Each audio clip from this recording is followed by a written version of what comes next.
the book of Luke. Tusome katika chuo cha Luka chapter number 9 verse number 1.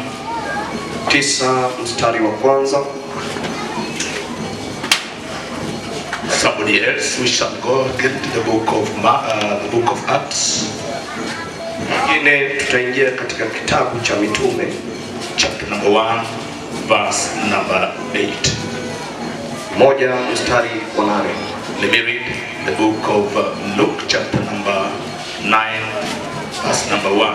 Tusome katika Luka 9 mstari wa kwanza. Then he called his 12 disciples together and gave them power and authority over all devils and to cure diseases. And he went and he sent them to preach the kingdom of God and to heal the sick. Akawaita wale thenashara, akawapa uwezo na mamlaka juu ya pepo wote na kuponya maradhi. Akawatuma watangaze ufalme wa Mungu na kupoza wagonjwa. Bible says, the book of Acts katika Matendo ya Mitume chapter number 8 verse number 1. 8 mstari wa kwanza.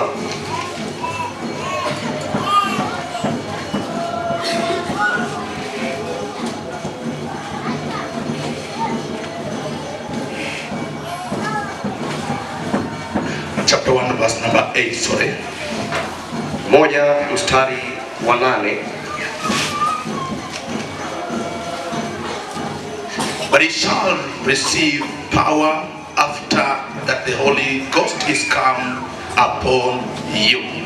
And he shall be witnesses unto me both in Jerusalem and in all Judea and in Samaria and unto the uttermost part of the earth. And when he had spoken these things, while they beheld him, he was taken on up, and a cloud received him out of their sight. Lakini mtapokea nguvu akishawajia juu yenu Roho Mtakatifu, nanyi mtakuwa mashahidi wangu katika Yerusalemu na katika Uyahudi wote na Samaria na hata mwisho wa nchi. Akisha kusema hayo, walipokuwa wakimtazama, akainuliwa, wingu likampokea kutoka machoni pao. So for the word of God, let's pray. Wacha as you may. Wacha kusema ukiwa umetulia tu pale bila kuwa na shughuli. Can I see your arms this way? Wacha nione mkono wako hivi. And I want you to say power. Na useme nguvu. Can you say it again? Power. Mara nyingine sema nguvu. So that when somebody who is just in front of you, ili yule ambaye ameketi mbele yako should know something is moving from back to his side. Lazima ajue kuna nguvu ambayo inatoka nyuma inakujia mbele. And somebody should know that there is some manifestation of power of God in the house of God. Na mtu apate kujua kuna tamalaki ya nguvu ya Mungu katika nyumba ya Bwana. And as we are here in this house today, just be prepared for the power of God. Na tukiwa katika nyumba hii leo, kuwa na maandalizi juu ya nguvu ya Mungu leo hii. Let me start to exegete the word of God. Wacha nianze kusema kuhusu neno la Mungu. Bible says that Jesus, Son of God, andiko nasema Yesu mwana wa Mungu, he called his disciples together. Akawaita wale thenashara pamoja. And having called them together, alipowaita kwa pamoja, he gave them power and authority over devils. Akawapea nguvu na mamlaka juu ya mapepo. Church, can you say amen? Hebu tuseme amina kanisa. I want you to go with me slowly by slowly. Nataka tuende pamoja nawe kwa njia ya aste ya utaratibu. Till I exhaust my message to you for the power of God to manifest. Ili nikapate kujuleka ujumbe ambao nastahili nikalete juu yako. Bible says Jesus, Son of God, called his disciples together. Andiko lasema Yesu mwana wake Mungu aliwaita thenashara pamoja. I remember Mzee Juma when I came here with Archbishop some years ago. Nakumbuka mchungaji wetu Juma Pio wakati nilikuja hapa na askofu mkuu wetu. I was not even prepared, neither was I able to know what's going to happen that day. Sikuwa na maandalizi wala sikutambua ni nini haswa ambacho kitafanyika siku hiyo. Archbishop was introduced to preach the gospel. Askofu mkuu aliniwakilisha nikahubiri injili, and when he stood up with the microphone, he handed the microphone to me. Aliposimama na kuchukua kipaza sauti, alinipa kipaza sauti hii. And he said, I want you people to know the work of God, I want you people to know my face, that which has been transferred to my sons. Nataka watu wakajue utu wangu ambalo limeletwa na kuwekwa kwa mtoto wangu. And then I was naive and I felt the power of God. Nilikuwa pale na nikaishi nguvu za Mungu. Then I preached the gospel in this church by then. Na nikahubiri injili katika kanisa hii wakati huo. Last when I came, I was with the Bishop Manyala. Wakati wa mwisho nilipokuja nilikuwa na askofu marehemu Bishop Manyala. Then God has brought me again today. Na leo hii Mungu amenileta mara nyingine With the Bishop Jack Ogeda. na askofu Jack Ogeda. The Bible says, Andiko lasema that Jesus called his disciples together. kuwa Yesu aliwaita wanafunzi wake pamoja. He called them, it means they were dispersed or they were in some businesses or some busy schedule somewhere. Inamaanisha walikuwa wametawanyika, walikuwa katika hali yao na shughuli zao mahali kwingine. I want to preach with the English because I know I'm in the city. Nataka nikahubiri katika lugha ya Kimombo maana niko katika mji mkuu. Amen. Amen. I know because I'm in the city. Najua kwa sababu niko katika mji mkuu. It's not that because now Lu is not a language, but now I'm saying that I want to use the English today. Lakini sisemi ati Kijaluo sio lugha, lakini nasema leo hii nitatumia lugha ya Kimombo. And I want you to be ready that there's something going to happen to your life today. Na nataka uimarishwe ukiwa tayari kuwa kitu kitafanyika maishani mwako leo. Jesus called his disciples together. Yesu akawaita thenashara pamoja, And he gave them power and authority over devils. akawapea nguvu na mamlaka juu ya mapepo wote. He sent them forth to go and to preach the kingdom of heaven. Akawatuma ili kuhubiri kuhusu ufalme wa mbingu And to heal the sick. na kuwaponya wagonjwa. Amen. Amen.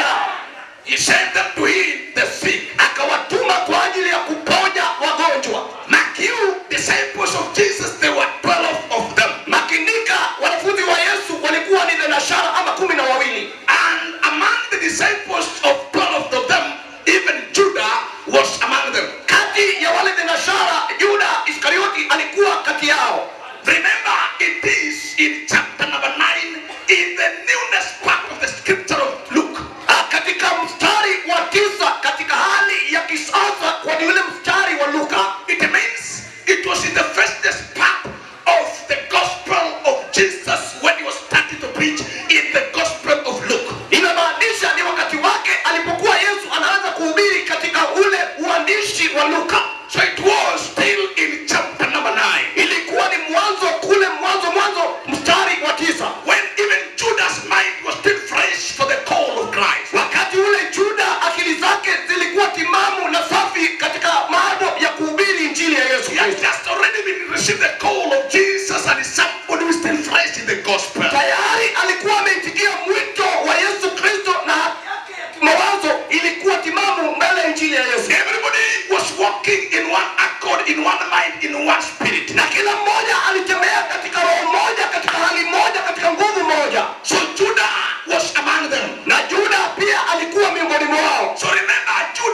Judah that Jesus gave them, all of them, power together. Kumbuka Judi kuwa Yesu aliwapea nguvu na mamlaka wote. Having given them power, Hivyo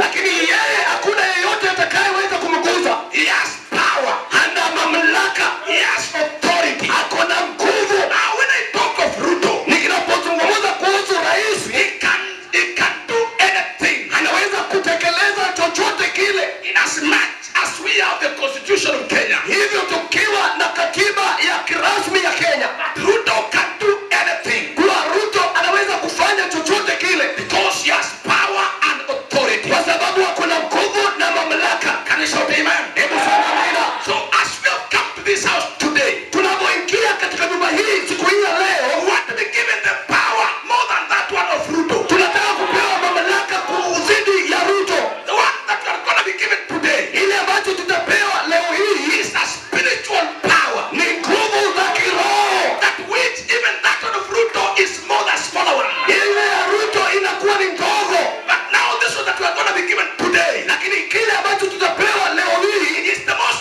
powerful power. ni ile nguvu ya kiajabu zaidi. You know, Ruto is having the power and authority of the country. Unajua Ruto ako na nguvu na mamlaka ya nchi, But even sicknesses can penetrate to his gate and reach him. lakini magonjwa yanaweza ingia mlangoni mwake na kumfikia. He can be hospitalized in any hospital. Anaweza kupelekwa na kulazwa katika hospitali yoyote. He cannot defeat any power of darkness. Hawezi kushinda mamlaka na nguvu yoyote ya nchi ya giza. He was given the sword, yes. Alipewa upanga kweli, He cannot even defeat the power of darkness hawezi kushinda nguvu za giza using that sword. kupitia upanga ule. But only if he can be given the power I want to speak Na about. kama anaweza kupewa nguvu ambayo nataka kuzungumzia, That's when he can defeat the power of darkness. ndiye anaweza kushinda nguvu ya mamlaka ya giza. As I'm preaching this gospel this time today, Wakati nahubiri injili hii wakati huu wa sasa I hivi, know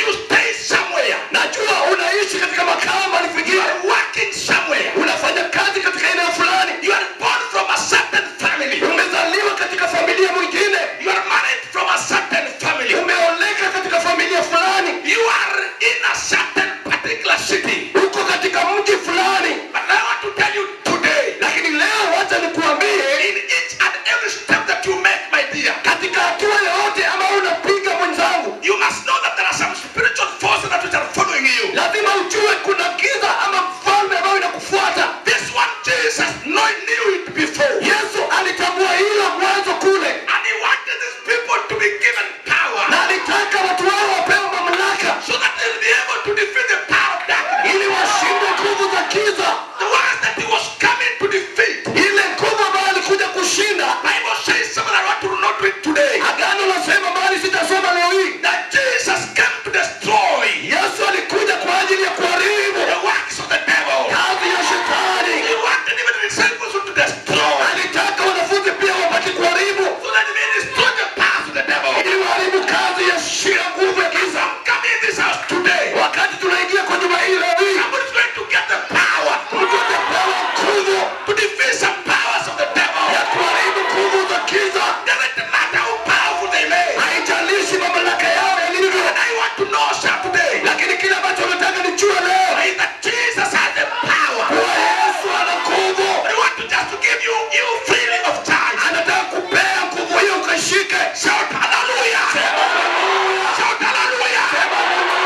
Bible says Agano nasema, he called his disciples. aliwaambia wanafunzi wake, He gave them power. aliwapea mamlaka. The Bible says Judith, Andiko nasema Judi, that went in the book of Acts, ukisoma katika mitume, and he said, akawaambia you shall receive power. mtapokea nguvu. It was during the beginning of the book of the Acts. Ilikuwa ni wakati wa maandishi ya kitabu cha wa mitume, At the beginning of the book of the Acts, hapo mwanzo wa kitabu ya mitume, he gave them power. aliwapa mamlaka. At the beginning of the book of the Acts, Hapo mwanzo wa kitabu cha mitume, he wanted to go together with them with the power.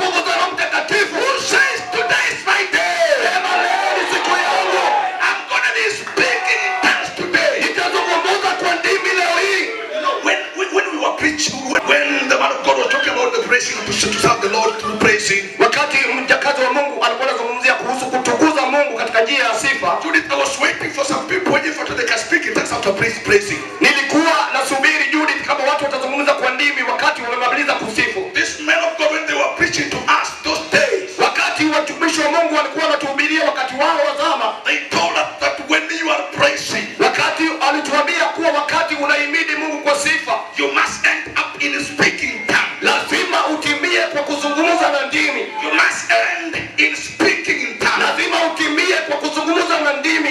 And as you end that praising is speaking in tongues, wakati unamalizia ile kuabudu katika njia ya kuzungumza na lugha mpya, that's when you've already entered into the kingdom. Wachuoni walituambia wakati huo ndio umeingia katika ufalme. Now as you enter the kingdom, wakati unaingia katika ufalme, you can now take whatever that you want in that kingdom. Unaweza chukua chochote ambacho unataka katika ile ufalme. You are already into the kingdom. Maana tayari uko ndani ya ufalme. Bible says, Agano nasema that seek ye first the things of the kingdom of God. Mkatafute mwanzo ufalme wa mbingu. It is all about to speak in tongues as you enter the glory of God. Ni kwa ajili ya kuzungumza na ndimi unapoingia kwa ufalme.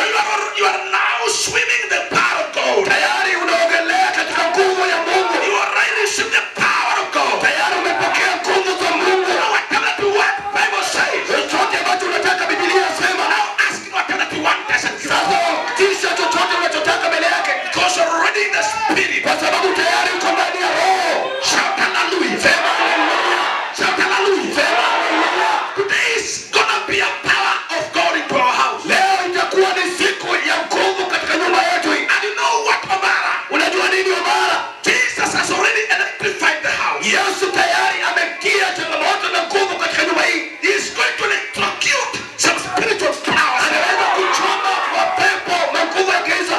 The power that Jesus has. Ile nguvu ya Yesu aliyonayo. He's going to electrocute every force. Inaweza kuwaua mapepo wote.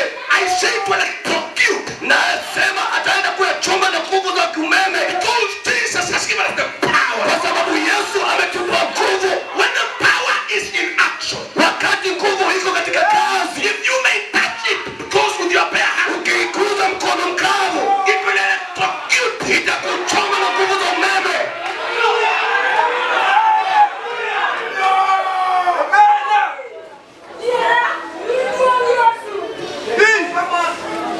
Bible says, Agano nasema that you shall receive power after when Jesus has given you the Spirit. Utapokea nguvu wakati Yesu amekujaza na Roho Mtakatifu. And you shall speak in tongues as you are in Judea, Samaria, and the uttermost part of the world. Utazungumza kwa ndimi ukiwa Somalia na kule Samaria na nchi zote ulimwenguni. By saying so, you shall be a witness to all those places. Wakati huo utakuwa na ushuhuda katika nchi hizo zote. Now Bible says, Agano nasema that you shall receive power and you shall receive power. Mtapokea nguvu na itakuwa ni nguvu. This power is not just a power for playing around with it. Hii sio nguvu ambayo unacheza tu nayo siku nzima. I've never seen somebody who has installed electricity to his house playing around with it. Sijawahi kuona mtu ameweka nguvu za umeme nyumbani kwake alafu anaanza kucheza nayo. I've never seen, in as much as you may have used your money and all of the expenses. Sijawahi kuona hata kama umetumia pesa zako katika hali ya kuweka hizo vitu. And when you've already installed the power of electricity, Wakati umeleta nguvu za umeme nyumbani kwako, Obara, you cannot just play around with it. Obara huwezi kuanza kufanya mzaha nayo. You are the one who installed it and it can electrocute you. Ni wewe ndio uliiweka na inaweza kukuangamiza. It can cause you problem. Inaweza kuzalishia shida. And as I'm here in this house today, Ndivyo tunavyosema tukiwa hapa nyumbani hapa. if there's any forces trying to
excellent